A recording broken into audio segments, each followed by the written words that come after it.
The night the Duke of Ashford crossed Margaret Calloway's name off his guest list, he did it slowly. Not because he hesitated, because he wanted to be sure. His secretary stood beside him with a fresh quill. His butler waited near the door. And Lady Vivienne Ashworth, the woman who would, in 6 weeks, become his duchess, watched from the settee with a small, satisfied smile. Edmund Ashford drew the line through the name without looking up. "She won't be missed," Vivienne said softly. Edmund said nothing. He moved on to the next name. But his secretary noticed something. He never mentioned it to anyone, not for years. The Duke had crossed every other name with a single, clean stroke. Margaret Calloway's name had 3. The invitation had arrived on a Tuesday. Margaret Calloway found it on the narrow table by the door of her rented rooms in Marylebone, tucked between a grocer's bill and a letter she already knew she couldn't afford to answer. The envelope was cream-colored, thick, expensive. Her name was written on the front in a hand she didn't recognize.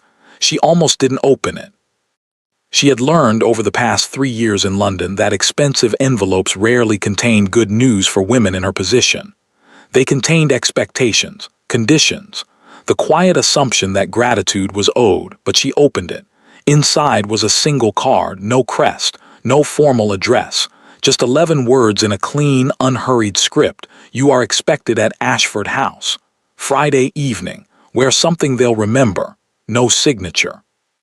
Margaret read it twice. Then she set it down on the table, walked to the window, and looked out at the gray London street below. She knew the handwriting. She had seen it once before on a document her father had signed the year before he died, a document she had never spoken of to anyone, Lord Sinclair. She had met him exactly once, at her father's solicitor's office, 3 weeks after the funeral, when she had gone alone to understand the full scale of what had been left behind. The debts, the entailments, the quiet, devastating arithmetic of a noble family that had spent a century pretending it wasn't sinking. Sinclair had been there by coincidence, or so she had thought at the time. He was not what she expected. No cruelty in his face, no performance of power. He had simply looked at her across the solicitor's desk and said, very quietly, "Your father was a proud man, Miss Calloway. Pride is expensive. I hope you inherited something more useful." She had not answered him, but she had not forgotten the words. Now, standing in her small room with his note in her hand, Margaret thought about Friday evening, about Ashford House, about the particular kind of humiliation that came from walking into a room full of people who had already decided what you were. She knew about the guest list. Word traveled even to Marylebone, especially to Marylebone, where half of London's quietly reduced gentlewomen lived and listened and said nothing. She knew her name had been on it. She knew it had been removed. She had heard it from Mrs. Patten downstairs, who had heard it from her daughter, who worked in the kitchens of a house 2 doors from Ashford's. The story, as it came to Margaret, was brief and efficient. The Duke went through the list himself. His fiancée was present. Your name was crossed out. No reason given. Margaret had thanked Mrs. Patten politely, walked back upstairs, and sat very still for a long time. She was not angry. She told herself she was not angry. She was something colder than anger, something that had no name in polite society because polite society did not allow women like her to feel it openly. On Wednesday morning, she sent a reply to Lord Sinclair's note. She used her last good sheet of writing paper. She kept her response to one sentence: "I will require a carriage." His answer came within the hour. "It will be waiting." By Thursday evening, Margaret had done 3 things. First, she had visited the small trunk at the back of her wardrobe, the one she never opened, and taken out the only dress worth taking out. Deep green silk, slightly out of fashion, perfectly preserved. Her mother's, altered twice already. She examined it in the fading light, turned it once, and hung it on the door. Second, she had written a letter to her father's old solicitor requesting confirmation of a specific document. The response arrived by evening post, 2 lines only, but the 2 lines she needed. Third, and this was the part she did not let herself think about too carefully, she had allowed herself to remember the last time she had been inside Ashford House. Not as a guest, not through the front door. She had been 19. The late Duke, Edmund's father, had still been alive. Her own father had brought her to a private meeting, one she had not been told the subject of in advance. She had sat in the entrance hall for 2 hours while the men talked behind closed doors. Edmund Ashford had walked through that hall once. He had been perhaps 23, dressed for riding, clearly in a hurry. He had glanced at her the way one glanced at furniture and continued walking. She had not existed to him. She wondered if that had changed. She suspected it had not. It didn't matter. Friday was not about Edmund Ashford. The carriage arrived at 8:30, black, unmarked, pulled by 2 gray horses. The driver did not speak. Margaret descended her front steps without looking back at the house, settled into the seat and folded her hands in her lap.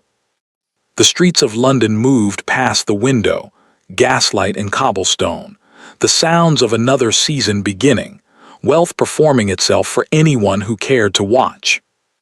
Margaret did not watch. She looked at her hands. She thought about the document in her father's files. She thought about the 11 words on that cream-colored card, where something they'll remember, she had. Outside, London glittered. Inside the carriage, Margaret Calloway sat straight-backed and silent, and she did not allow herself to feel anything she could not afford. The horses turned onto Ashford Street. The house came into view, every window blazing, carriages lined along the front, the sound of music drifting out into the cold night air. And then the carriage slowed and stopped, not at the front entrance, at the side gate. Margaret looked at the gate for a moment. Then she looked at the driver. The driver said nothing. Margaret understood. She picked up her small evening bag. She straightened her spine. And she opened the carriage door herself before the driver could move, before anyone could offer a hand, and she stepped down onto the cobblestones. She stood at the side gate of Ashford House, alone in her dead mother's green silk dress, and she looked at the door she was apparently meant to use.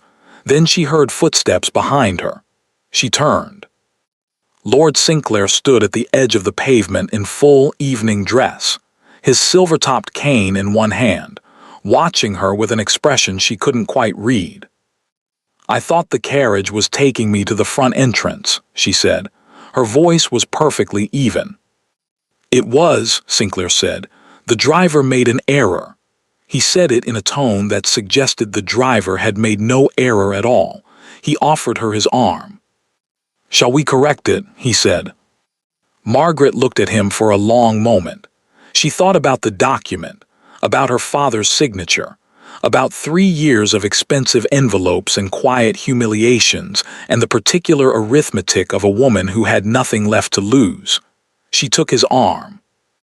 They walked around to the front of the house together, and Lord Sinclair nodded once to the footman at the top of the steps, and the doors opened. The music was louder now. The light was warm and gold.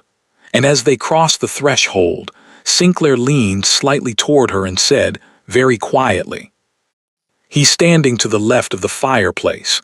He's been watching the door for the last 20 minutes. I don't think he knows why." Margaret did not look left. She smiled very slightly at nothing in particular and walked into the room. The room did not go silent all at once. That was not how it worked in places like this. Silence in a ballroom was never sudden. It moved like a wave from one cluster of people to the next, carried by eyes and elbows and the small, sharp intake of breath that meant look. It started near the door. A young woman in pale yellow stopped mid-sentence. Her companion turned. Then the couple beside them. Then the group near the refreshment table, who craned their necks with considerably less subtlety than they imagined. By the time Margaret and Lord Sinclair had taken 6 steps into the room, approximately 40 people had stopped talking. Margaret kept walking. She had learned at 19, sitting in the entrance hall of this very house, That the most dangerous thing a woman in her position could do was let a room know it had affected her. A room like this fed on uncertainty, on the flicker of the eye, the tightening of the jaw, the almost imperceptible hesitation in the step. She gave them nothing. She walked as her mother had taught her, shoulders back, chin level, as though the floor beneath her feet had been placed there specifically for her convenience. Beside her, Sinclair moved with the unhurried ease of a man who had never once in his life worried about a room's opinion of him. This was, Margaret reflected, one of the great advantages of being the man who held half of London's debt. She felt Edmund before she saw him. Not in any romantic sense, nothing so soft as that. It was simpler, the particular quality of a stare that does not look away when it should. She had felt it from across rooms before. She had felt it from men who wanted things from her, and men who wanted things for her, and men who simply could not reconcile what they were seeing with what they had previously decided. She did not turn left. Not yet. Lord Sinclair. The voice came from her right, Lady Hardcastle, 70 if she was a day, magnificent in purple, with the sharp, bright eyes of a woman who had been collecting other people's secrets since before most of the room was born. Sinclair stopped, bowed. Lady Hardcastle. He gestured toward Margaret with the quiet formality of a man presenting something valuable. May I introduce Lady Margaret Calloway, daughter of the late Earl of Kilmore. The title landed in the air between them like a stone dropped into still water. Lady, not Miss, not the Calloway girl, not the Irish woman with the reduced circumstances and the rented rooms in Marylebone. Lady Margaret Calloway. Lady Hardcastle's eyes moved to Margaret with an expression that was not quite surprise, more the satisfaction of a woman whose instincts had just been confirmed. Kilmore's daughter, she said. I knew your grandmother, remarkable woman, terrifying actually. She extended her hand. You have her eyes. So I've been told, Margaret said. I've always considered it a compliment. Lady Hardcastle laughed, a real laugh, not a polite one. As you should. She held Margaret's gaze for a moment. Welcome to Ashford House, my dear. I suspect the evening is about to become considerably more interesting. She moved away into the crowd with the serenity of someone who had just lit a match and was looking forward to watching from a safe distance. It was the title that did it. Margaret understood this. Names were one thing. Names could be dismissed, reduced, crossed off lists without ceremony. But a title spoken clearly in public by Lord Sinclair was a different matter entirely. A title had weight. A title had history. A title meant that someone somewhere had done their research. The whispers began almost immediately. She heard fragments as she and Sinclair moved through the room. Kilmore's daughter thought the line had died out Irish, yes, but the earldom goes back to, Sinclair brought her, did you see, wonder if the Duke knows. She kept her face pleasant and her eyes moving, pausing when Sinclair stopped to speak, responding when she was spoken to, performing the ancient and exhausting theater of a woman who is perfectly comfortable when she is not comfortable at all. And then she heard it. Not a whisper. A voice. Low, controlled, with the particular flatness of someone choosing their words very carefully. Miss Calloway, she turned. Lady Vivienne Ashworth was, objectively, one of the most beautiful women in the room. Margaret had known this already, London had been saying so for 2 seasons, but knowing it and seeing it were different things. Vivienne was tall, fair, dressed in ivory and diamonds, and she moved through a crowd the way certain women learn to move, as though everyone else had arranged themselves decoratively around her. She had used the wrong title deliberately. Margaret noted this without expression. Lady Vivienne, Margaret said. Something flickered in Vivienne's eyes, gone before it fully arrived. What a surprise! Vivienne's smile was warm, practiced, and about as genuine as a promissory note. I don't believe you received an invitation. I arrived with Lord Sinclair, Margaret said simply. I assumed that was sufficient. Lord Sinclair. Vivienne repeated the name in a tone that somehow managed to be both respectful and dismissive simultaneously, a considerable skill. Yes, he does rather make his own rules, doesn't he? She tilted her head slightly. That dress is lovely. Is it new? No, Margaret said. It was my mother's. A beat of silence. Vivienne's smile held. How sentimental, she said softly. How practical, Margaret replied, in exactly the same tone. Sinclair, who had been engaged in conversation 3 feet away and had heard every word, disguised what might have been a cough.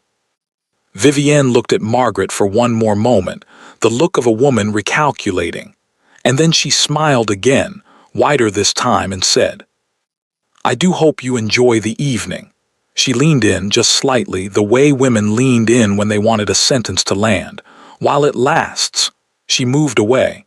Margaret watched her go. Then she turned very deliberately and looked to the left of the fireplace. Edmund Ashford was watching her. She had known he would be. Sinclair had told her. And even without Sinclair's warning, she would have known, she could feel it still, that particular quality of a stare that refused to release. He was taller than she remembered, broader. The years had done what years did to men like him, settled something in the jaw, put a stillness behind the eyes that could be mistaken for calm by people who didn't look closely enough. Margaret looked closely enough. He was not calm.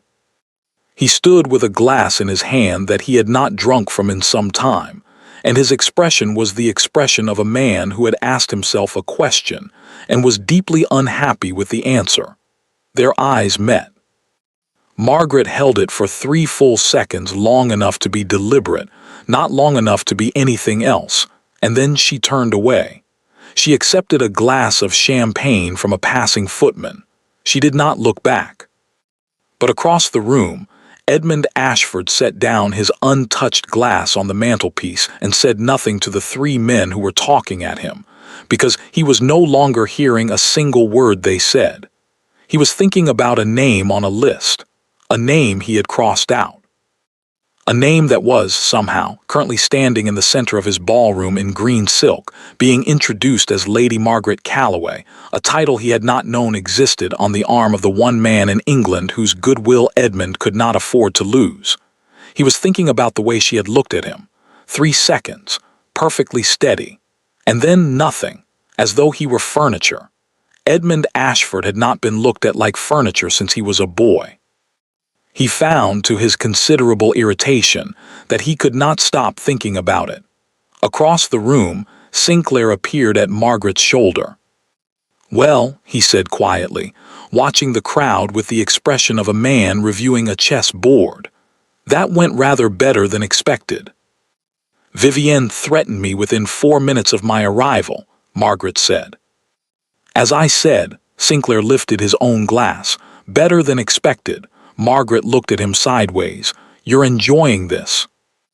I am enjoying, Sinclair said carefully, watching a young woman who should have been enjoying evenings like this for the past 3 years finally standing in the room she was always supposed to be in. He paused. Whether or not you enjoy it yourself is, of course, entirely up to you. Margaret was quiet for a moment. The music swelled. Couples moved toward the floor. Somewhere behind her, she could hear Vivienne laughing at something, the laugh of a woman performing confidence for an audience. He looked, Margaret said finally, not a question. He hasn't stopped, Sinclair said. Margaret nodded once. She smoothed the silk of her mother's dress with one hand, a small, private gesture that she allowed herself because no one was watching that closely. Good, she said quietly. And she smiled, not at Sinclair, not at the room, not at Edmund Ashford standing motionless beside his fireplace. She smiled at nothing in particular, and it was the most devastating thing anyone had seen all evening. Edmund found Sinclair at 20 minutes past 11. Or rather, and this was a distinction Edmund would think about later, Edmund found Sinclair exactly where Sinclair had positioned himself to be found. Near the east corridor, slightly removed from the main room, with a clear sightline to the door and a glass of brandy he had been holding long enough that it had reached room temperature. Waiting. Edmund did not think about this at the time. He was not, at 20 minutes past 11, thinking with particular clarity about anything. "A word," Edmund said. "Of course," Sinclair said pleasantly, as though the request were a mild surprise. They moved into the corridor. A footman appeared and then, reading something in Edmund's expression, disappeared again with admirable efficiency. Edmund waited until the door closed. Then he said, "What are you doing with her?" Sinclair considered the question with the unhurried patience of a man who had been asked questions like this many times, and had never once felt the need to rush his answer. "Attending your ball," he said, "which was, I believe, the stated purpose of this evening." "Don't." The word came out harder than Edmund intended. He adjusted, breathed. "She wasn't on the list," he said, more controlled now. "You know she wasn't on the list." "I did notice that, yes." "Then you understand my question." Sinclair looked at him for a moment. Something moved behind his eyes, not unkind, exactly, but precise. The look of a man measuring the distance between what someone was asking and what they actually wanted to know. He set down his brandy glass on the narrow side table beside him. Then he reached into the interior pocket of his evening coat. He produced an envelope, cream-colored, thick, sealed with no crest. He held it out to Edmund without theatrics, without preamble, with the simple directness of a man who had been waiting for the right moment for quite some time. Edmund took it. He opened it. Inside were 3 documents. The first was a promissory note. Edmund recognized the format immediately. He had grown up with them, had spent the first years of his dukedom learning, with increasing nausea, just how many of them existed with his family's name attached. This one bore his father's signature, dated 15 years ago. The sum written at the bottom was not small. The second document was a transfer of debt, formal, witnessed, legally unimpeachable. The original creditor, an Irish banking house Edmund barely recognized, transferring full ownership of the debt to a private individual. The name of that individual was Thomas Calloway, Earl of Kilmore. Edmund stared at it. The third document was a second transfer, dated 4 years after the first. Thomas Calloway, in deteriorating health, transferring the debt, along with a small number of other assets, into trust. For his daughter, for Lady Margaret Calloway. Edmund read it twice. Then he looked up. Sinclair was watching him with the expression of a man who had already had all the reactions Edmund was currently having some time ago, and had arrived at a kind of settled peace about it. "How long?" Edmund said. His voice was very quiet. "Her father acquired it 11 years ago," Sinclair said. "She's held it personally for 4 years." "Yes." Edmund looked back down at the documents. 4 years. While he had been managing the dukedom, negotiating the estate's finances, reassuring creditors, planning a strategically sensible marriage to a woman with the right connections and the right family and absolutely nothing else of interest. For 4 years, the instrument that could have reduced him to nothing had been sitting in the hands of a woman living in rented rooms in Marylebone, who had never used it, who had never, as far as he could determine, mentioned it to a single person, who had come tonight, to his ball, on Sinclair's arm in her dead mother's dress, and stood in the center of his ballroom and looked at him like he was furniture. "Why?" Edmund said. It was not entirely clear which question he was asking. Sinclair seemed to understand anyway. "I don't know," he said, with the first note of genuine honesty Edmund had heard from him all evening. "I've asked myself the same question. She had every reason to use it. 3 years ago, 2 years ago, the timing would have been advantageous. The estate was in a more precarious position then." He paused. "She didn't. She must want something." "Everyone wants something," Sinclair said. "That doesn't tell you very much." Edmund looked at him sharply. Sinclair picked up his brandy glass again, looked into it, set it back down. "I acquired the debt from her 6 months ago," he said. "She came to me. She wanted it out of her hands." He glanced at Edmund sideways. "She said, and I'm recalling this as precisely as I can, that she had no interest in holding something over a man who had never done her a deliberate kindness. She said it made her feel," he paused, as though selecting the word carefully, "small." The corridor was very quiet. Outside, through the closed doors, the music continued. Someone laughed. A woman's voice, bright and carrying. "Vivienne," Edmund thought without looking. He folded the documents back into the envelope. "I'd like to keep these," he said. "They're yours," Sinclair said.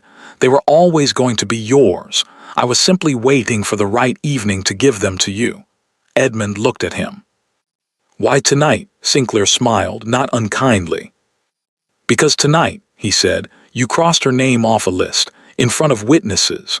And I thought," he lifted the glass, finally drank from it, "that you ought to know, before the evening was out, exactly whose name you crossed off." Edmund stood in the corridor for a long time after Sinclair returned to the ballroom. He stood with the envelope in his hand and thought about 15 years of his father's debt sitting quietly in the possession of a woman he had looked at like furniture. He thought about 3 years, 4 years of her saying nothing, doing nothing, absorbing the loss of everything her family had been without reaching for the one instrument that could have changed her position entirely. He thought about tonight, about the side gate, about the carriage driver who had made an error. He thought about her face when she walked into this room, the absolute, unassailable steadiness of it. And then, because he was, despite everything, an honest man in private if not always in public, he thought about the list. He thought about Vivienne's voice saying she won't be missed. He thought about his pen, about 3 lines instead of 1. He had told himself, drawing those lines, that it was practical, sensible. Margaret Calloway was a complication he didn't need, a connection to an old debt he preferred not to examine, a presence that made him feel things he had decided, at 31, he no longer had time to feel. He had told himself all of that, and then he had stood beside his fireplace for 20 minutes watching the door. Edmund put the envelope inside his own coat. He straightened, adjusted his cuffs, prepared his face into the expression he wore in public, the one that conveyed authority without inviting conversation. Then he walked back toward the ballroom. He did not have a plan. He was not a man who acted without plans. This bothered him considerably, and he set the feeling aside, because the alternative was to stand in the corridor until the ball ended and his guests began to wonder, and that was not an option. He pushed open the door. The room received him as it always did, a subtle reorganization of attention, the slight reorientation of bodies toward power, the particular awareness that moved through a room when its host returned to it. Edmund scanned the room. Vivienne was near the far windows, holding court with 3 women who were laughing at something with the slightly desperate energy of people trying to impress someone. Sinclair was speaking to Lord Harcastle near the entrance, and Margaret was not where she had been. Edmund looked left, right, through the groups of people, past the dancers, toward the refreshment table, toward the doors to the terrace. The terrace doors were slightly open. A thin line of cold air moved through them. Edmund crossed the room. He moved with the efficiency of a man who knew exactly where he was going, which was useful because he had no idea where he was going. He pushed open the terrace doors. She was standing at the far end of the stone terrace, her back to him, looking out over the dark garden below. The cold had put color in her neck, above the line of her dress. She had no wrap. She had not, he realized, brought one, or perhaps had not owned one worth bringing. She heard him. He knew she heard him. She went still in the specific way of someone who has recognized a footstep. She did not turn. "The Countess of Harcastle told me," she said to the garden, "that this terrace has the best view in Mayfair.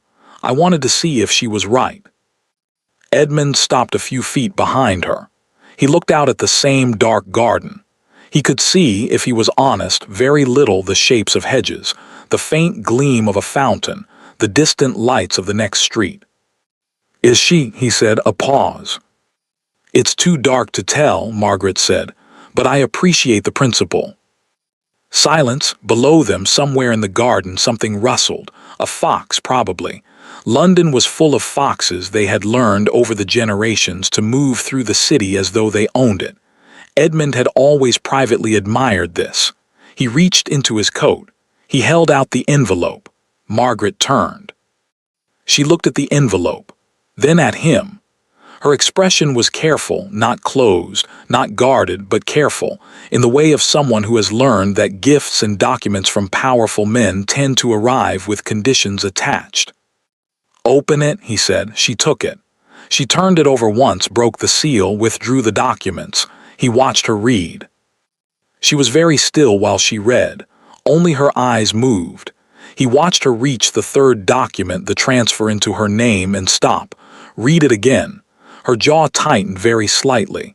When she looked up, something had changed in her face. Not much, but enough. "You spoke to Sinclair," she said. "He spoke to me." She looked back down at the documents for a moment. Then, with a care that struck him as oddly moving, she folded them exactly as they had been and placed them back in the envelope. She held it out to him. "These are yours," she said. "They were yours," Edmund said. He did not take the envelope. "For 4 years." "Yes." "You never used them." "No," he looked at her. "Why not?" The question came out without the control he had intended. Too direct. Too much of the corridor still in it. The 20 minutes standing alone with the envelope and the uncomfortable arithmetic of what kind of man crossed a woman's name off a list. Margaret looked at him for a long moment. The cold moved between them. From inside, faintly, the music shifted, something slower now, something in a minor key.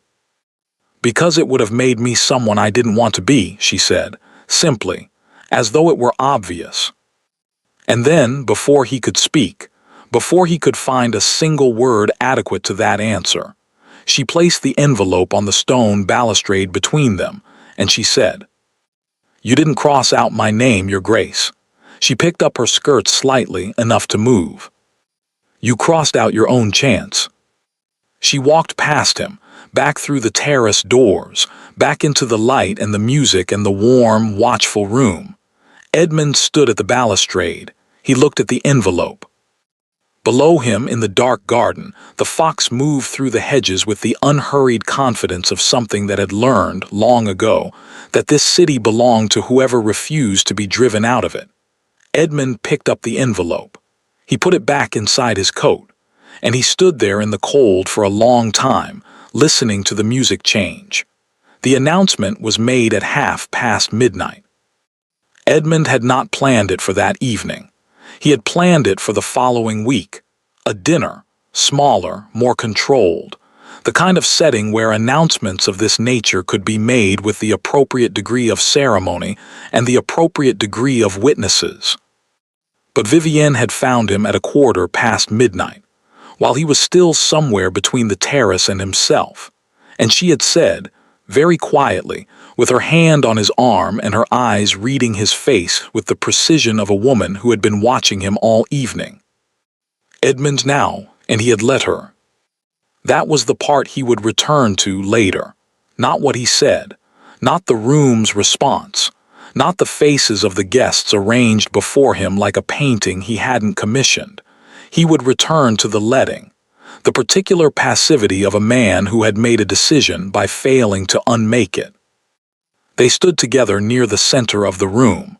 Vivienne had positioned them expertly, near enough to the musicians that the announcement would carry, far enough from the doors that no one could slip away before hearing it. She knew how rooms worked. She had been studying them since childhood. Edmund looked out at the assembled faces. Lord and Lady Harcastle, 3 members of Parliament, 2 earls and a viscount who owed his father favors that had transferred, with the title to Edmund. A dozen women in silk and a dozen men in black. Faces he had known for years, faces that expected things from him, that had always expected things from him, that would continue expecting things regardless of what he said or didn't say or felt in private on a cold terrace at 20 minutes past 11. He looked for Margaret. He found her near the left wall beside Sinclair. She was holding a glass she wasn't drinking from. Her face was composed. She was looking at him with the same expression she had worn all evening, steady, contained, giving nothing away. Except her hand around the glass was very still, too still. The stillness of effort. Edmund noticed this. He noticed it and he filed it away, and Vivienne's hand tightened on his arm. He began to speak. He said the things one said. He said them correctly, the right words in the right order with the right cadence, the words he had rehearsed in a different context, a different week, a different state of mind. He heard them come out of his own mouth with the faint surreal quality of listening to someone else. Honored, privileged, long admiration, family connection, confidence in the future. Vivienne beside him, radiant and still. The room approving and attentive. Edmund somewhere 3 steps behind his own face, thinking about an envelope in his coat pocket, and a woman who had held a weapon against him for 4 years and chosen, every single day, not to use it. The applause came. He received it, he smiled, or produced the thing that passed for a smile at events like this. Vivienne accepted congratulations with the grace of a woman arriving somewhere she had always been headed. Edmund shook hands. He nodded. He said the words people said back to him. And somewhere in the middle of it, he looked toward the left wall. Margaret was gone. She left without speaking to anyone. This was what Sinclair told him 3 days later when Edmund finally asked. She had watched the announcement. She had set down her glass carefully on a side table without a sound, and she had walked to the entrance hall, retrieved her wrap from the footman, and gone outside. Sinclair's carriage had been waiting. She had not sent for it. It had simply been there. "You told the driver to wait," Edmund said. "I had a feeling the evening might end early," Sinclair said. Edmund looked at him. "Did she say anything?" Sinclair was quiet for a moment. He had the expression of a man deciding how much of a thing to give. "She said," he offered finally, "thank you for the evening." And then she looked back at the house for a moment. He paused. And then she said, "It was exactly what I expected." And she got into the carriage. Edmund received this information in silence. It was exactly what I expected. Not "I'm devastated," not "I'm angry," not the language of a woman who had hoped for something and been denied it. Exactly what I expected. Which meant she had known. She had walked into his ballroom knowing that he was going to make that announcement. She had dressed in her mother's silk and stood perfectly straight and looked at him across a room full of people, and she had known. And she had come anyway. Edmund thought about this for a very long time after Sinclair left. The days after the announcement had their own texture. London did what London did. Congratulations arrived, cards, letters, the occasional personal call. Vivienne managed the social machinery with expert hands, deploying herself through drawing rooms and morning calls with the efficiency of a general securing territory. Edmund managed the dukedom. He answered correspondence. He attended 2 parliamentary sessions and a committee meeting and a dinner at his club where 3 men told him he'd made an excellent choice, and he agreed with them. He slept badly. This was not new. He had slept badly for years. But there was a specific quality to the sleeplessness now, a particular shape of wakefulness at 3 in the morning, lying in the dark of the Ashford House master bedroom, looking at the ceiling and returning with the relentlessness of water finding a crack to the same sequence of images. A pen, 3 lines instead of 1, a terrace, a woman's back. You crossed out your own chance, a left wall, an empty space.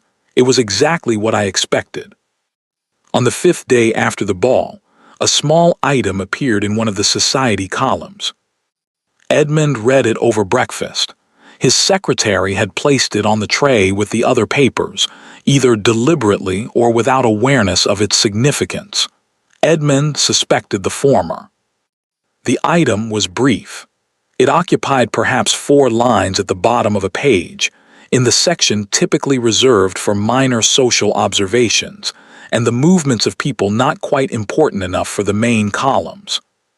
We note with interest the presence at the Ashford Ball last Friday of Lady Margaret Calloway, daughter of the late Thomas Calloway, Earl of Kilmore, previously believed to have retired from society. Lady Margaret appeared in excellent health and was observed in close conversation with Lord Sinclair, whose own recent business activities in the Irish markets have attracted some attention. The Kilmore earldom, dormant these 3 years, may perhaps be considered dormant no longer. Edmund read it twice. Dormant no longer. Someone had written that. Someone had chosen those words in that order and placed them in a newspaper where 20,000 people would read them over breakfast. He thought about Sinclair, about the timing. He thought about the word dormant, the implication of something sleeping, gathering itself, waiting. He set down the paper. Across the breakfast table, in the chair Vivienne had taken to occupying during morning calls, she did not yet live in the house. They were not yet married, but she had begun to occupy its spaces with the gradual confidence of a woman measuring curtains. Vivienne was reading her own correspondence. She looked up. Her eyes went to the newspaper in his hands. Something moved in her face. Fast, controlled, gone. "Anything interesting?" she asked. "No," Edmund said. He folded the paper. He drank his coffee, and he thought about Margaret Calloway in 4 lines at the bottom of a page. Dormant no longer. He did not go to Marylebone. He thought about it. He was honest enough with himself to admit that he thought about it, but he did not go. There was no reasonable pretext. There was no version of Edmund Ashford arriving at a woman's rented rooms in Marylebone, 6 days after announcing his engagement, that did not mean something he could not afford to mean. So he didn't go. He sent a letter instead. He wrote it 4 times. The first 3 versions were too much, too explanatory, too revealing, containing things he had not decided to say. The 4th version was 6 lines. Miss Calloway, I am in possession of documents which I understand were previously yours. I wish to discuss their disposition at your convenience. I suggest the reading room at Harcastle House, which Lady Harcastle has indicated is available Tuesday afternoon. I am also, he stopped at that line for a long time. He finished it. I am also aware that the manner in which your name was handled prior to the ball was not consistent with your standing or your character. I offer no excuse for it. Ashford, he sent it before he could write a 5th version. Her reply came the following morning. 1 line, Tuesday is convenient. No salutation. No closing. No acknowledgement of the 2nd paragraph. Edmund looked at the single line for a long time. Then he put it in his coat pocket, in the same place he had been carrying the envelope. He told himself this meant nothing.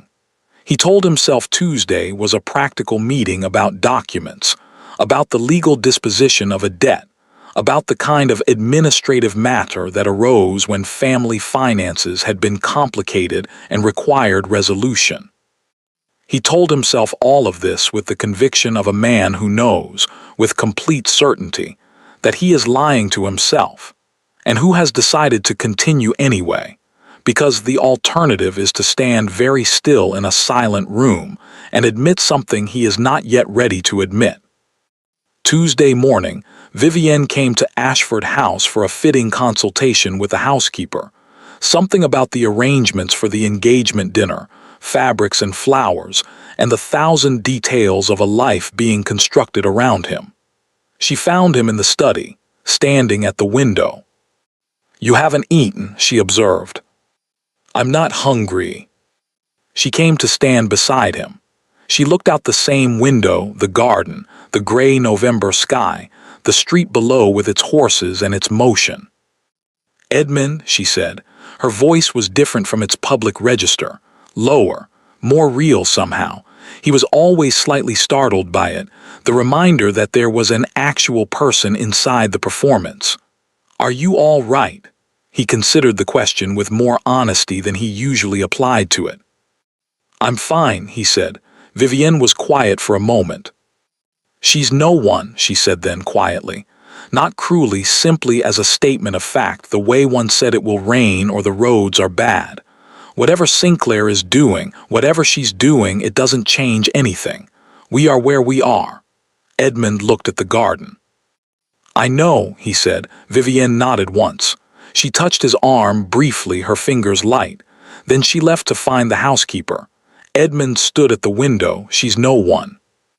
He thought about 4 years of silence, about a weapon never used, about 3 lines of a pen and a woman who had said it made her feel small and who had come to his ball anyway, and who had walked back through the terrace doors with her skirts in her hands and her spine completely straight. She's no one. Edmund turned from the window. He sat at his desk. He looked at the letter in his hand, her single line, Tuesday is convenient, and he held it until the paper was warm. Then he put it away, and he opened his correspondence, and he went back to being the Duke of Ashford. He was very good at it. He had been doing it his entire life. It had never felt, until recently, quite so much like work. The article appeared on a Wednesday. Not in the society columns this time. Not the 4 polite lines at the bottom of a page where minor observations went to be noticed by people who were already looking. This was different.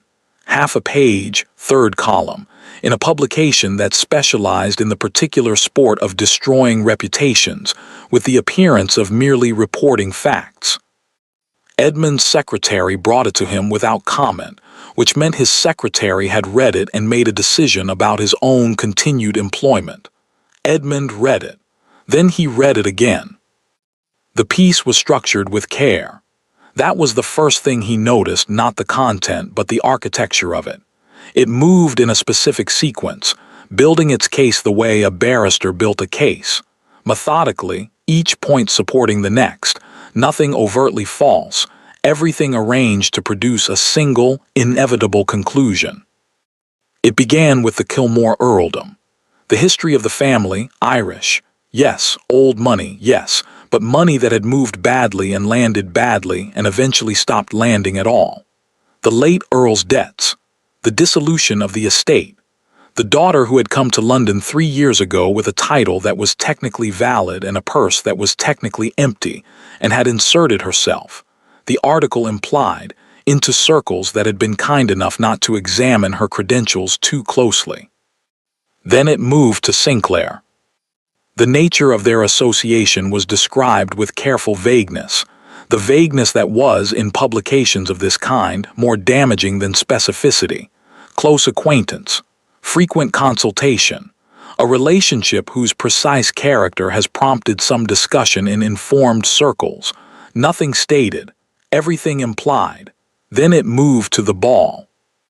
The uninvited arrival, the borrowed consequence of Sinclair's arm, the dress, and here Edmund's jaw tightened because someone had described the dress, had described it as an aging piece of Irish sentiment entirely unsuited to the occasion, and the manner in which Lady Margaret had moved through the room, which the article characterized as a performance of confidence notable for its aggressive quality in a woman of uncertain standing. Aggressive. Edmund set the paper down. He picked it up again. The final paragraph was the most precise and therefore the most vicious. It noted that the Kilmore line, despite recent attempts to revive its social presence, remained without property, without income, and without the London connections necessary to sustain the kind of visibility Lady Margaret appeared to be pursuing. It noted that the Earl of Kilmore's Irish associations, specifically, a family connection to a Mr. Padraig O'Sealeg, currently involved in trade negotiations Edmund didn't recognize, were of a nature that London society might reasonably wish to examine before extending its full welcome. And then, in the last line, almost as an afterthought, one wonders, naturally, what draws a woman of Lady Margaret's particular circumstances to attend the engagement ball of the Duke of Ashford uninvited. One wonders further what she hoped to find there that was worth the considerable risk to what little remains of her reputation. Edmund put the paper face down on his desk. He sat very still. The fire in the grate ticked. Outside, rain had begun, a fine gray, relentless London rain that made the windows look like they were thinking. He thought about the article, about its structure, About the precision of it, the specific details that required proximity access, the particular knowledge of someone who had been in the same room. He thought about Vivienne saying on the terrace the night of the ball, "I do hope you enjoy the evening, while it lasts." He thought about her hand on his arm at breakfast. "She's no one." He sent for Vivienne at noon. She arrived at 1, which told him she had needed the hour to prepare. She came into the study in pale blue, composed, with the expression of a woman who had considered several versions of this conversation and selected the one she intended to have. Edmund did not speak immediately. He let the silence do some of the work. He had learned this from his father, the utility of silence in a room, the way it pressed on people, the particular discomfort of waiting for a man who was not yet ready to talk. Vivienne sat. She folded her hands. She waited. Edmund placed the newspaper on the desk between them. She looked at it. Something crossed her face, so fast that only a man who had been watching for it would have caught it. But Edmund had been watching. "I've seen it," she said. "Have you?" "Everyone has seen it by now." Her voice was even. "It's that sort of publication." "Vivienne," she looked up. "Did you speak to them?" he said, not a question. The flatness of a statement waiting to be confirmed or denied. A pause, 2 seconds, 3. "I spoke to someone," she said, "who I understood to be discreet." The room was very quiet. "She came to your ball uninvited," Vivienne said. Her voice had changed, still controlled, but something underneath it now, something with pressure behind it. On Sinclair's arm, with a title no one had heard in years, positioned in the center of your room like she had every right to be there. While I was, she stopped, adjusted. "I was protecting what we have, Edmund. I was protecting our future. By destroying her reputation. By managing a situation you weren't managing." Edmund looked at her. Vivienne held his gaze. She was not afraid of him. He had always known this about her, had even admired it at certain points. She was a woman who had calculated the terms of this relationship with the same precision she applied to everything, and she had decided she could hold her ground in it. "She has nothing," Vivienne said more quietly now. "She came to London with a hollow title and borrowed consequence, and she attached herself to a man who collects other people's leverage for entertainment. Whatever she is to you," she paused on the words deliberately, "she is not what you need, she is not what this family needs, and I will not apologize for understanding that when you apparently could not." Silence. Edmund said, "Leave the article alone, publish nothing further." Vivienne's eyes narrowed slightly. "Edmund, I am not asking." The words landed quietly. They did not need volume. Vivienne stood.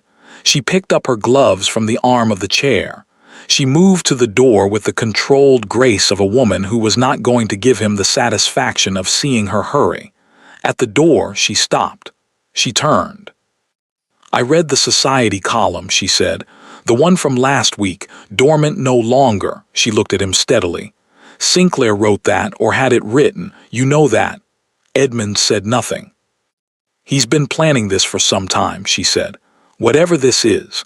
And you're standing in the middle of it, Edmund, and you're letting yourself be managed by a man who collects debt and a woman who comes to other people's parties in dead women's dresses, and you're calling it." She stopped. Her voice was very precise. "What are you calling it?" Edmund said nothing. Vivienne looked at him for one more moment, then she left. The door closed behind her, not loudly. That was somehow worse. By Thursday morning, the article had done its work. This was the speed of it. This was what Edmund had forgotten, or perhaps had never fully understood because he had never been its target. A piece in that publication, circulated on Wednesday, reached drawing rooms by Thursday breakfast. It shaped conversations he wasn't in. It moved through morning calls and afternoon visits, gathering momentum with each telling, accumulating the small embellishments and elaborations that turned an article into a story.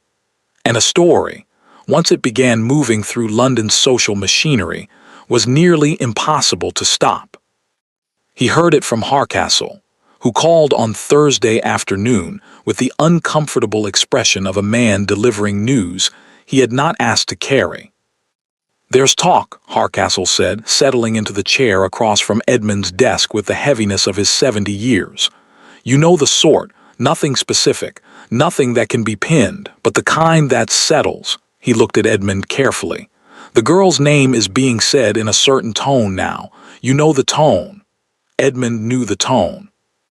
"Lady Hardcastle is not pleased," Hardcastle added, somewhat unnecessarily. "No," Edmund said. "I imagine she isn't." Hardcastle was quiet for a moment. He looked at the fire. He had the look of a man assembling something. "My wife," he said carefully, "has a theory about where that article originated." Edmund waited.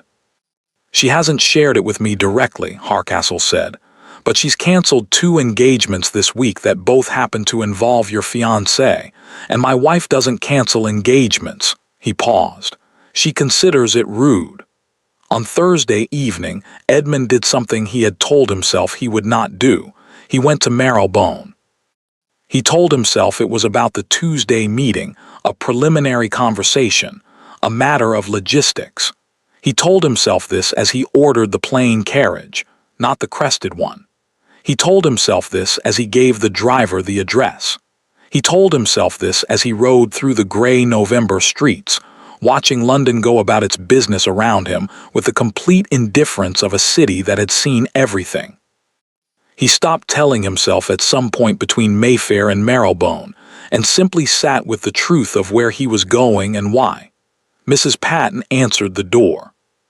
She was a small, round woman with extraordinarily alert eyes, and she looked at Edmund with the expression of a woman who knew exactly who he was, and had formed an opinion about him that she was not going to share unless pressed. "The Duke of Ashford," he said. "I'm here to call on Lady Margaret Calloway." Mrs. Patton's eyes moved over him with the thoroughness of a customs inspection. "She's in," she said. "Whether she's receiving is another matter." She left him on the step. Edmund stood on the narrow front step of a Marylebone lodging house in the rain and waited, which was not something he did habitually, and which he found, to his surprise, entirely appropriate. Mrs. Patton returned. "First floor," she said. "Mind the 3rd step it catches." Margaret was standing when he came in. Not arranged, not the strategic positioning of a woman who had prepared for a visitor. She had clearly been at the small writing desk by the window and had stood when she heard the steps on the stair, and she was holding a letter in her hand that she had not had time to put down. The room was small. Clean, precise, everything in it chosen carefully and maintained carefully, the room of a woman who had learned to treat limited resources as a discipline, a fire in the small grate, books on the shelf arranged by some system he couldn't immediately identify, a green shawl over the back of the chair. He recognized the green, the same shade as the dress. He looked at her. She looked at him. The letter in her hand, he could see now, was the newspaper article, or a copy of it. Someone had sent it to her, Sinclair, probably, or Lady Hardcastle, or Mrs. Patton from downstairs with her extraordinarily alert eyes. "You've read it," he said. "Yes." "I didn't," he stopped. "This was important to get right. It didn't come from me." Margaret looked at him steadily. "I know," she said. He had expected something else. Some version of doubt, or the withholding of judgment, or the particular careful neutrality of a person who had learned not to extend trust without evidence. Instead, "I know," simple, without hesitation. "How?" he said. Something moved in her face, not quite a smile, because it was too precise to be useful to you. You would have no reason to put that in a paper. What's in that article damages me, it doesn't help you. She set the letter down on the desk. It helps someone who considers me a threat, which means it was written by someone who is threatened. Edmund looked at her for a moment. "She's going to deny it," he said. "Of course she is." "I can't prove it." "No," Margaret agreed.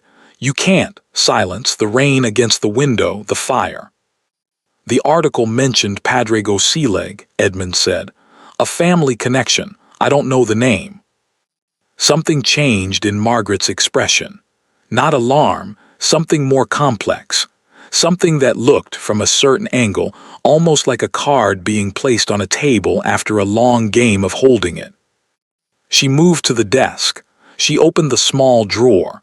She produced a document different from the one Sinclair had given him, smaller, more recent, and she held it out. Edmund crossed the room and took it. He read it. He read it again. He looked up. "Your mother's brother," he said. "Yes. He's the Irish representative for the Northern Trade Agreement." "Yes." Edmund looked at the document. The Northern Trade Agreement, he knew it. He had been following its progress for 8 months. It was the largest commercial arrangement between England and Ireland in 30 years. Every significant financier in London had a position on it. Sinclair had a position on it. "If this goes through," Edmund said slowly, "and your connection to Oseleg becomes—" "Known," Margaret said. "Known," he agreed. "Then the article becomes a very expensive mistake for whoever wrote it."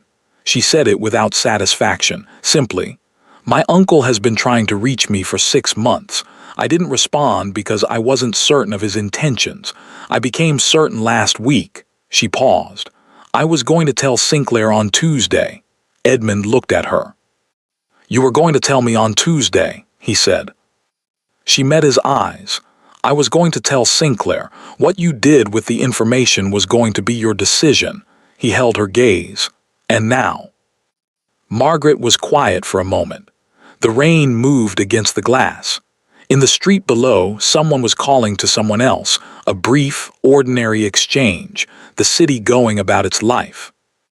"Now someone has printed my name in a newspaper in a tone designed to ensure I am not received anywhere," she said. "Which means Tuesday may be too late." She looked at him with the steady, even directness that he was beginning to understand was simply how she looked at things she had decided to face. "So I'm telling you now."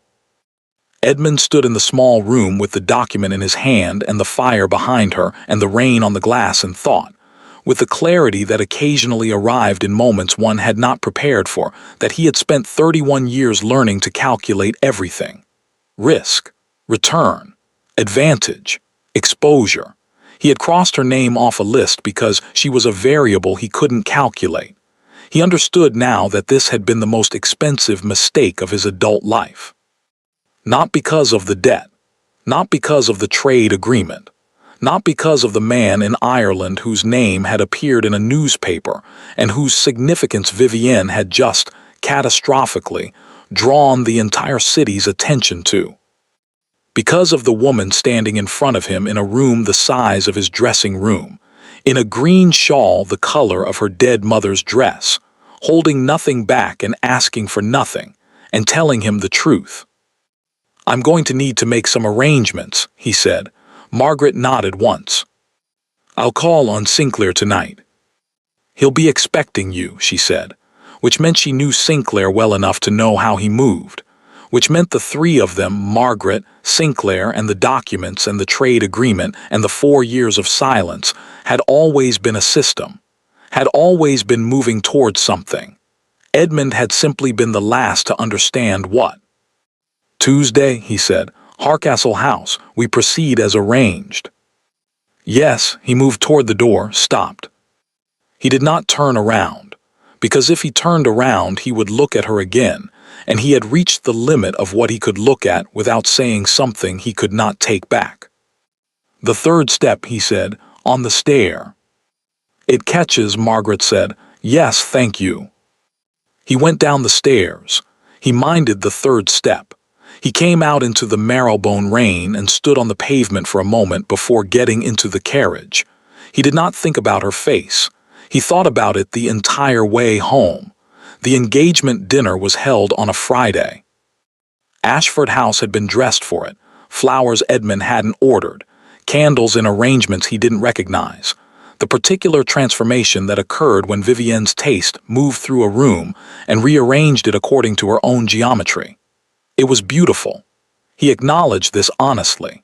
She had an eye for these things, a genuine gift for the orchestration of spaces and occasions, and the dining room looked exactly as a room should look when a duke announced to 40 people that his future was settled. Edmund stood at the head of the table and thought about Tuesday. Tuesday had lasted 4 hours. Lady Harcastle's reading room, a long, book-lined space on the second floor that smelled of old paper and deliberate privacy, had held 5 people: Edmund, Margaret, Sinclair, Harcastle himself, and a solicitor Sinclair had brought whose name Edmund had already forgotten and whose competence he had not. They had laid everything on the table. The debt documents, the trade agreement correspondence, the newspaper article and its traceable origins. Sinclair had traced them, with the efficiency of a man who had been anticipating the need to do so. The family connection to O'Sealeg, the legal standing of the Kilmore earldom and what its revival meant in the context of the northern negotiations. It was a long table. By the end, it was covered. Edmund had sat across from Margaret for 4 hours and watched her present information with the quiet precision of a woman who had been managing complexity alone for years and had simply never had an audience for it. No performance, no positioning. She answered questions directly, acknowledged what she didn't know, and twice corrected Sinclair on points of detail with a matter-of-factness that made the solicitor look up from his papers. Sinclair had caught Edmund's eye at one of these moments. Edmund had looked away. At the end of the 4 hours, Harcastle had leaned back in his chair and said, with the satisfaction of a man completing a puzzle he'd been handed in pieces, "Well, that's rather a different picture than the one in the paper, isn't it?" Margaret had said nothing. Edmund had said, yes. He had spoken to Vivienne on Wednesday. The conversation had been brief. Not because there was little to say, there was a great deal to say, more than either of them could say cleanly in one room without the weight of it becoming too much to manage.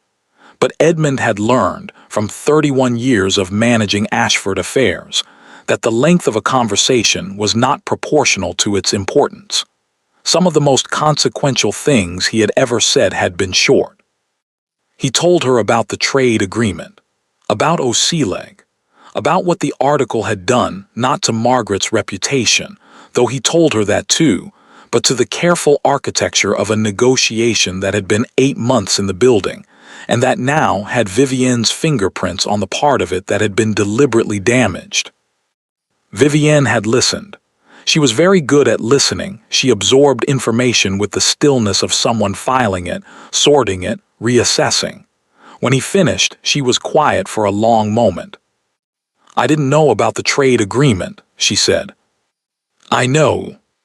I wouldn't have," she stopped, started again. "I was protecting us." "I know that too." She looked at him. Something in her face had shifted, not collapsed, not broken, but moved. The expression of a woman who had run a very precise calculation and arrived at an answer she had not expected.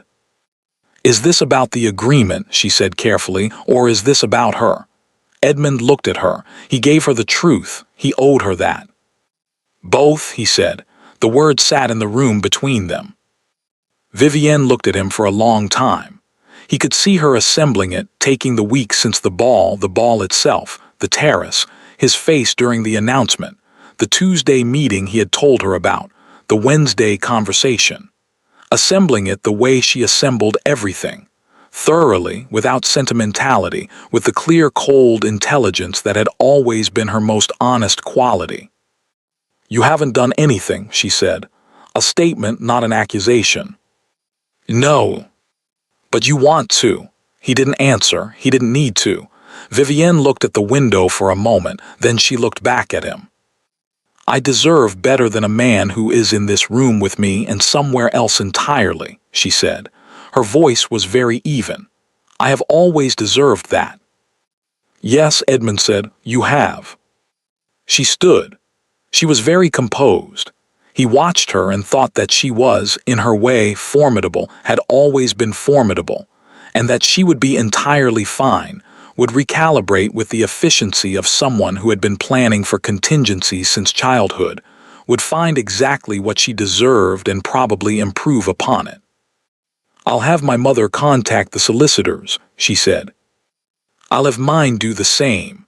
At the door she paused, not the dramatic pause of the night of the ball, something quieter, more real. "Edmund," she said. He looked at her. "Don't cross her name off anything else," she said. She left. That had been Wednesday. Now it was Friday, and 40 people were seated at his dining table, and none of them knew yet. Edmund looked at the faces, familiar, expectant, arranged around silver and candlelight, and the assumption that this evening would proceed as advertised. He saw Hardcastle at the far end, who knew and whose expression was the careful neutrality of a man watching a controlled demolition. He saw 2 of Vivienne's cousins who did not know and who were going to have thoughts about it. He saw the parliamentary men who would be interested in the trade agreement angle. He did not see Margaret. She had not been invited. He had not invited her, not for this. This was not her evening to be in. He picked up his glass. 40 faces turned toward him. He had written the speech himself. No secretary, no assistants. 3 drafts, the final one 2 pages, set aside this morning in favor of something he had decided, standing in front of his dressing mirror at 7 o'clock, would be better said without paper. He began to speak. He spoke about the dukedom, about the history of the Ashford family, 4 generations, this house, the particular weight of a name that had been built by people he had never met and would be carried by people he hadn't yet imagined. He spoke about what it meant to manage that weight responsibly, about the decisions that responsibility required. The table was very quiet. He spoke about the Northern Trade Agreement. Briefly, precisely, enough for the parliamentary men to sit forward, enough for the financial men to exchange glances.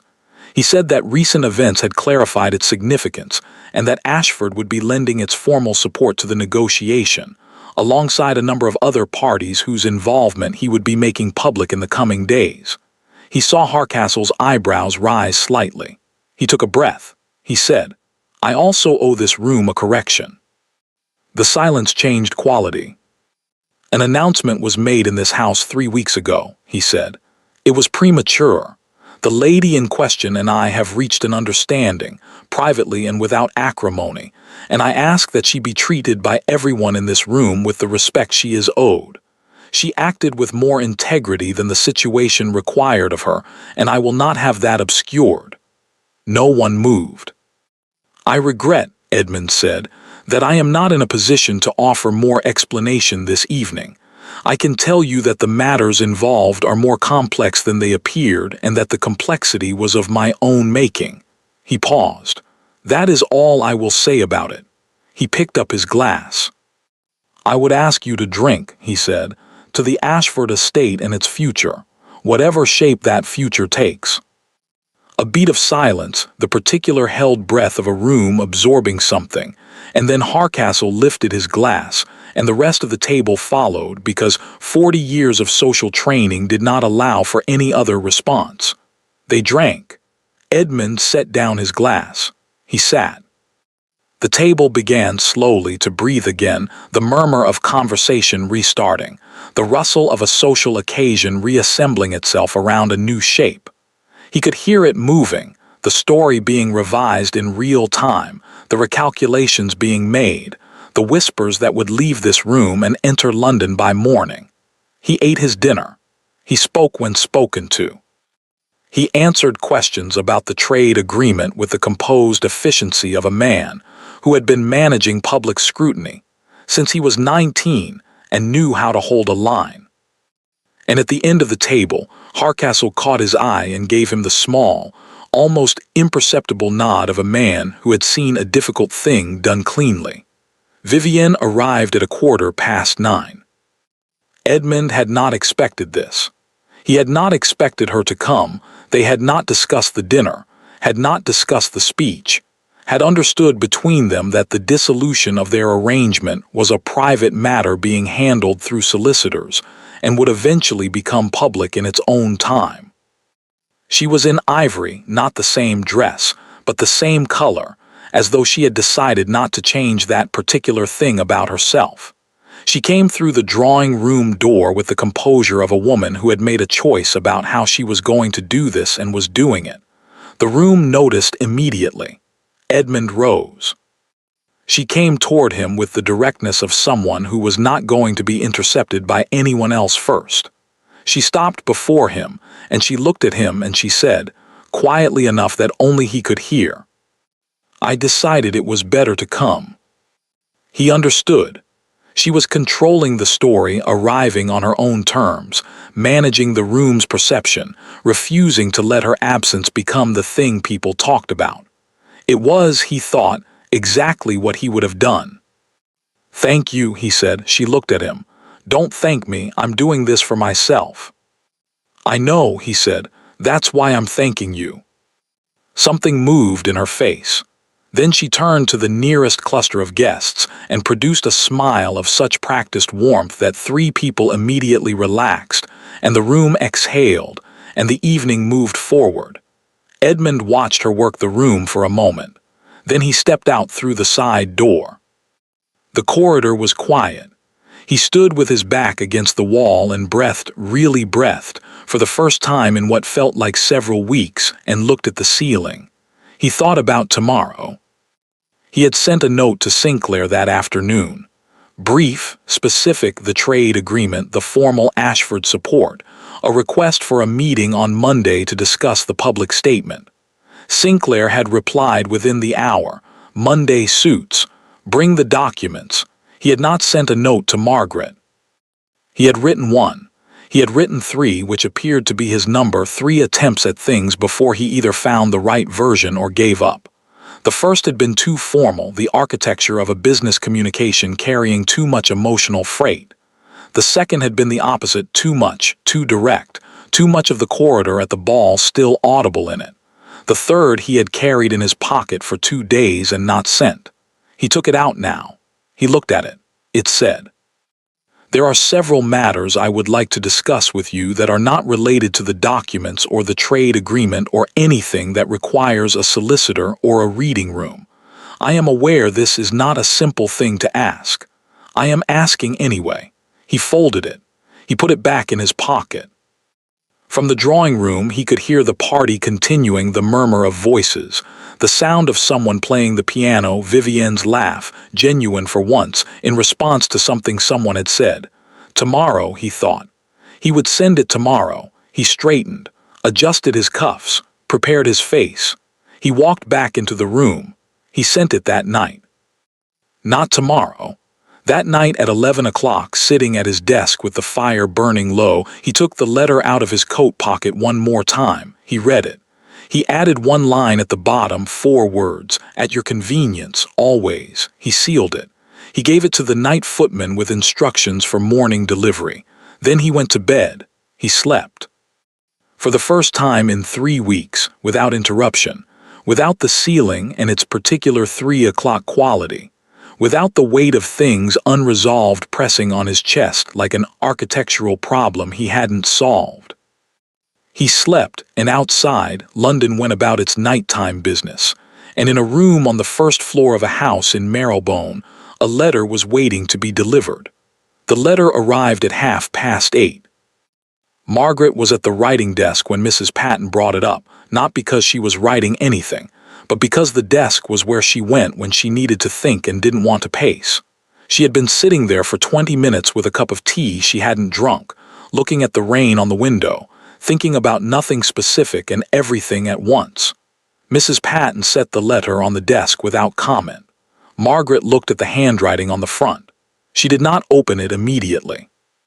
She had taught herself over 3 years of letters that arrived with conditions inside them, to give herself a moment before opening things, a breath, the small deliberate act of deciding to be ready. She was not sure she was ready. She opened it. She read it twice. The first time quickly, the way one read things when the heart was moving faster than the mind. The second time slowly, the way one read things when one needed to be certain of what one had actually read, and not what one had hoped to read. "There are several matters I would like to discuss with you that are not related to the documents or the trade agreement or anything that requires a solicitor or a reading room. I am aware this is not a simple thing to ask. I am asking anyway. At your convenience, always. She set the letter down. She picked up her tea. It was cold. She drank it anyway. Outside, the rain continued.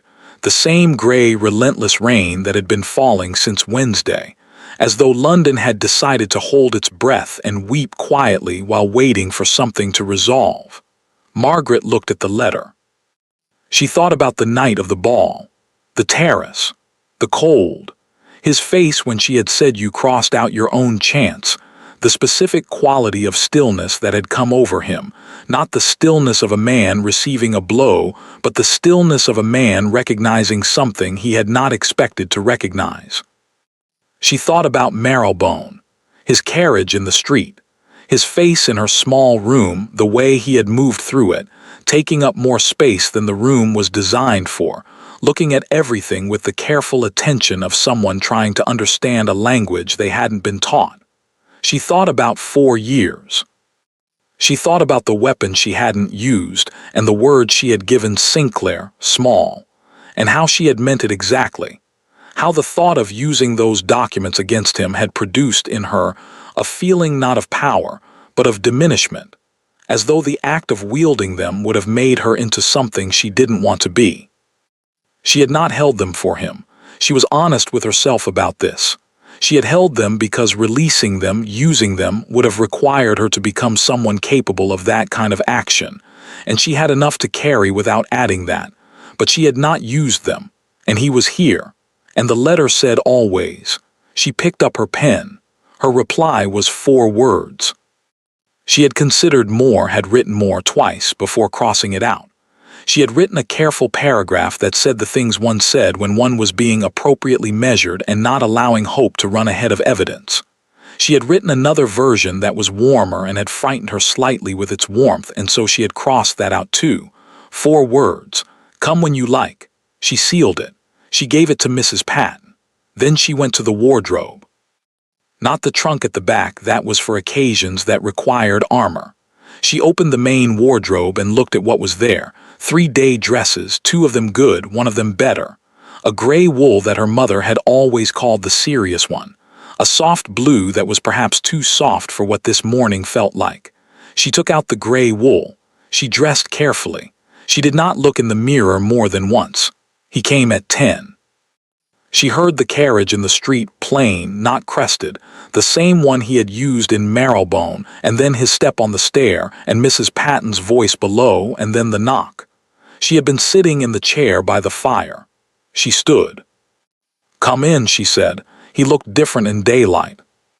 This was the thing she noticed first, not what she had expected to notice, but the mind went where it went. She had seen him by candlelight, by ballroom light, by the cold blue light of a terrace at night. In the gray November morning light of her small room, he looked less arranged, more real.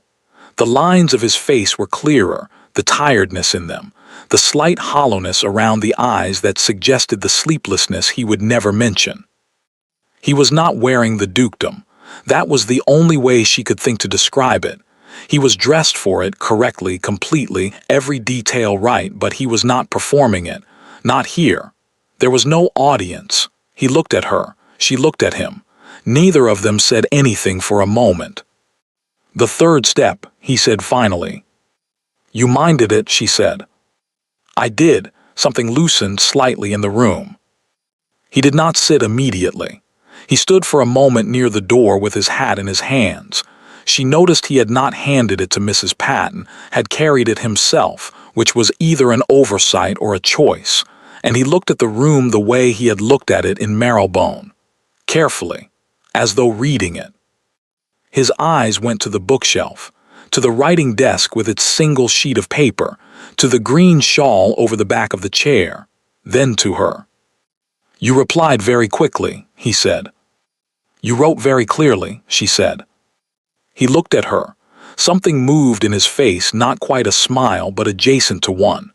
The expression of a man who had said a thing and had it understood exactly as he meant it, which was apparently not something he experienced often enough to take for granted. He sat. She sat. The fire was low but warm. Outside, the rain had softened to a mist.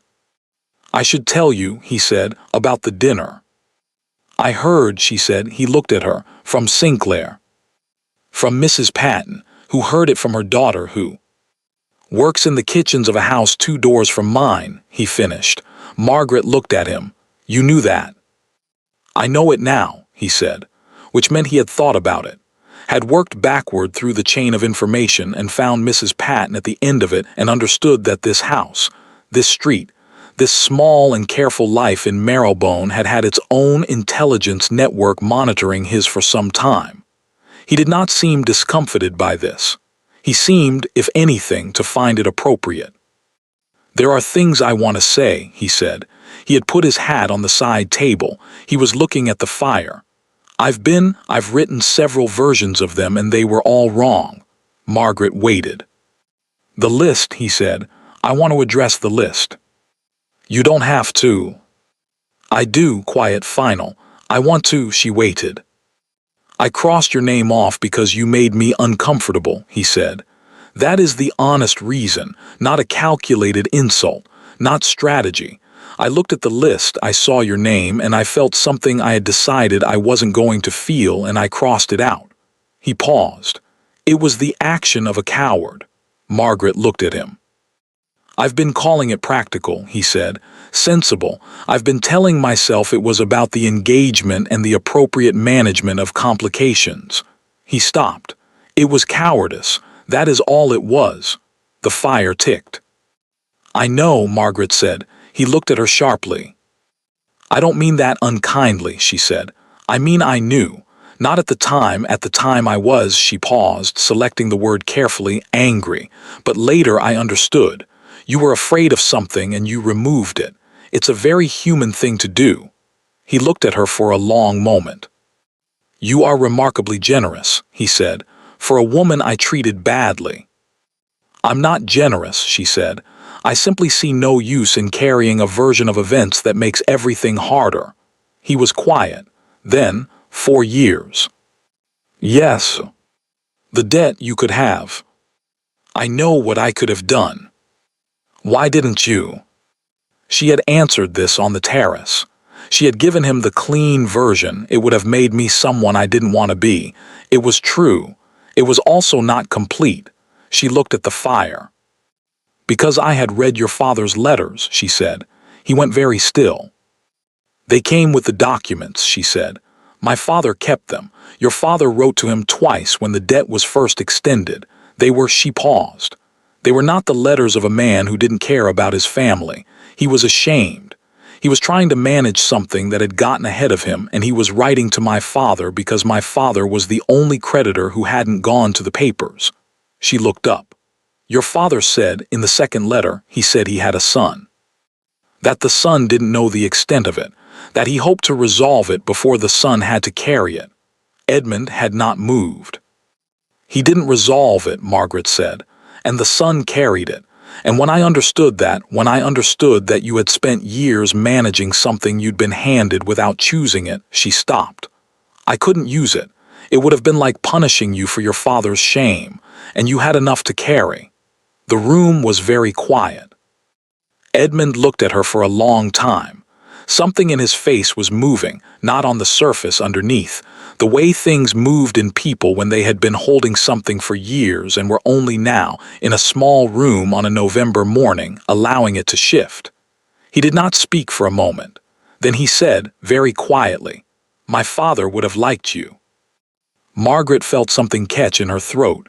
She did not let it show. She was very practiced at not letting things show.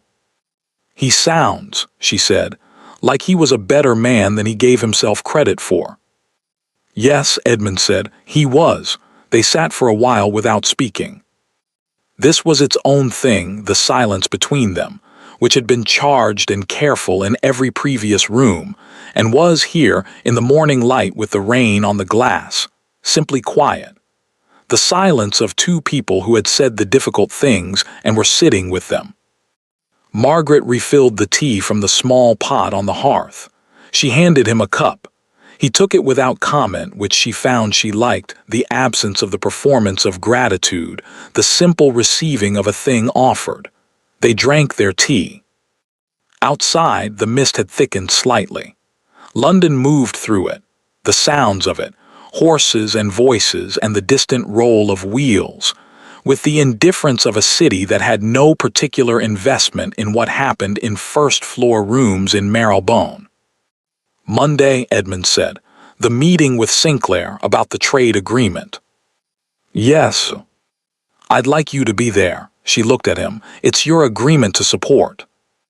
It's your family connection that makes it viable, he said, and you've been managing this longer than any of us.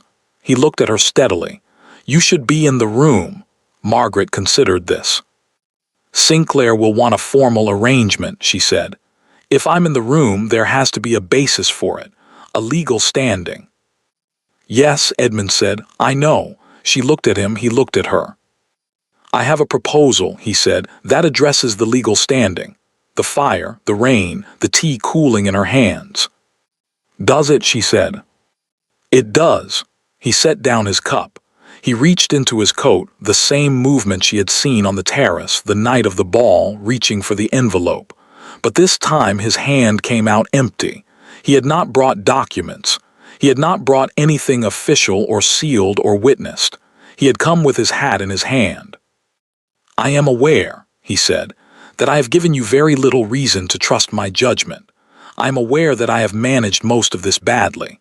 I am aware that you have been, throughout, considerably more composed and considerably more decent than the situation required. He paused. I'm aware that walking into a room and making a proposal without a solicitor present and without prior arrangement and without anything except, he stopped. Without anything except the intention behind it is not how these things are done. No, Margaret agreed, it isn't. I find I don't care how these things are done. She looked at him, he looked at her. I would like to write your name back, he said. On any list, every list, whatever list matters, I would like your name on it, correctly, permanently. He held her gaze. If you would allow me. The fire shifted. A log settling, the sound of something finding its resting place. Margaret looked at Edmund Ashford, at the tiredness in his face and the steadiness in his eyes, and the hat on the table beside him and the absence of documents, the deliberate absence of anything that could be called strategy or calculation or the appropriate management of complications. She thought about the terrace, the envelope, the 3 lines instead of 1. She thought about 4 years of silence and 1 morning of rain and a cup of tea that had gone cold and been drunk anyway. She thought about a door. She put down her cup. She stood. She crossed the small room 4 steps, 5, and she opened the door to the narrow landing and she held it open and she looked at him. He looked at the open door. Then he looked at her. There's a better room downstairs, she said. Larger. Mrs. Patton won't interrupt us there. She paused. If you'd like to continue the conversation. Edmund Ashford stood. He picked up his hat. He looked at her, really looked at her, the way she had looked at him across the ballroom, 3 seconds, steady, deliberate, and then he set the hat back down on the table. He wouldn't need it, not for a while. He walked to the door. He walked through it. Margaret pulled it closed behind them both, and they went downstairs together, and Mrs. Patton, who was not listening from the kitchen, heard nothing and saw nothing, and went to put the kettle on for the 2nd time that morning with the expression of a woman who had formed an opinion several weeks ago and was deeply satisfied to find it confirmed. They said the Duke of Ashford had lost his mind. He had dissolved a perfectly suitable engagement, supported an Irish trade agreement that half of Parliament thought was premature, and married a woman with rented rooms in Marylebone and an earldom nobody could spell. They said it at breakfast. They said it at their clubs. They said it in drawing rooms with the particular relish of people discussing someone else's apparent madness from a safe distance. They were still saying it 6 months later. At the first dinner the new Duchess of Ashford hosted at Ashford House, 40 guests, the same room, the same candles, a guest list that had been written by one hand and crossed through by none. Lady Harcastle arrived early. She always arrived early to things she considered important. She found the Duchess in the hallway, directing a footman with the quiet efficiency of a woman entirely at home in a house that had recently decided to become hers.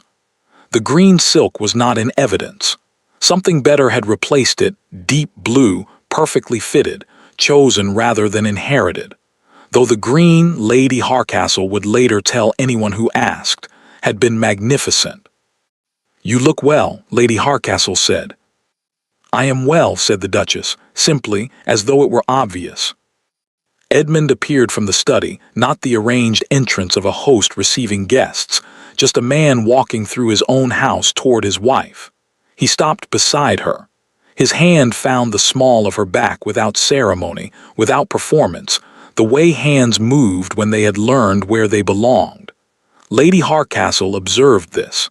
She accepted a glass of champagne from a passing footman. Across London, in a publication that specialized in the destruction of reputations, someone was writing a correction. It was not gracious. Corrections of that kind never were. But it was thorough, and it was public, and it used the words Lady Margaret, Duchess of Ashford 4 times in 3 paragraphs. Vivienne read it over breakfast in her new house in Chelsea, which she had furnished herself, entirely to her own taste, without consulting anyone. She read it once. She set it down. She poured her tea. She was, by all accounts, doing extremely well. In the study at Ashford House, in a frame above the fireplace, hung a single sheet of paper. A guest list. One name crossed out 3 lines, not one, and then below it in different ink, written over and over in the same handwriting until the page had no room left. Margaret. Margaret, Margaret, Margaret, Margaret. Nobody asked about it. Those who noticed understood. Those who didn't were not the ones it was meant for. Thank you for listening all the way to the end. Let me know in the comments which city you're watching from and share your thoughts about the story. I read every single one. And if you enjoyed this, don't forget to subscribe for more stories like this.